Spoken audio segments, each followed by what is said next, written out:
पूरी दुनिया में उथल पुथल है और ये नई तस्वीरें सामने आई हैं कतर की राजधानी दोहा से, जहां इजराइल ने एक बड़ा हमला किया। तस्वीरों में आप देख सकते हैं कि यह हमला कितना बड़ा रहा है।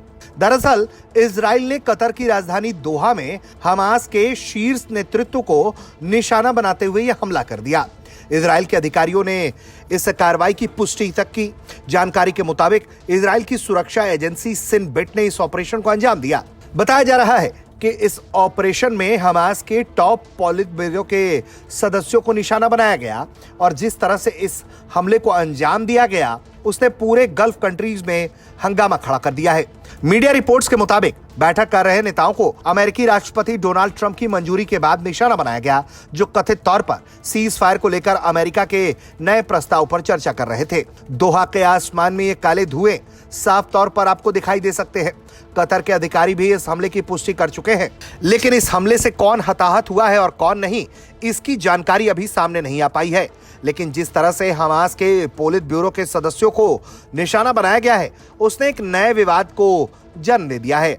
आईडीएफ ने बताया है कि कतर में हमास के नेताओं खलील अल हया और जोहेर जबरीन को निशाना बनाया गया, लेकिन किसी वार्ता करने वाले को चोट नहीं आई। यह हमला ऐसे वक्त में हुआ जब इजरायली सेना प्रमुख एयाल जामीर ने विदेश में हमास नेताओं को निशाना बनाने की धमकी दी थी और कुछ घंटे पहले ही इजरायल के विदेश मंत्री गिदेओन सार ने कहा कि देश ने गाजा के लिए अमेरिका द्वारा प्रस्तावित सीज फायर स्वीकार कर लिया है।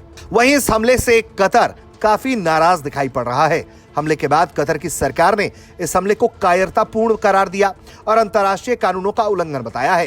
कतर के विदेश मंत्रालय के प्रवक्ता माजिद अल अंसारी का कहना है कि सुरक्षा बल, सिविल डिफेंस और संबंधित एजेंसियों ने तुरंत कार्रवाई शुरू कर दी और प्रभावित क्षेत्रों की सुरक्षा सुनिश्चित की जा रही है।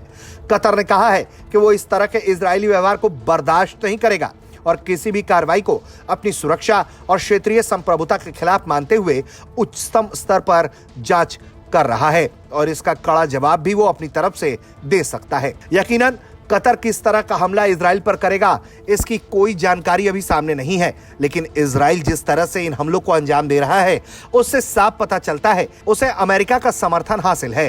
तभी वो कतर जैसे शक्तिशाली देशों में भी लगातार बमबारी करके हमास के नेताओं को निशाना बना रहा है।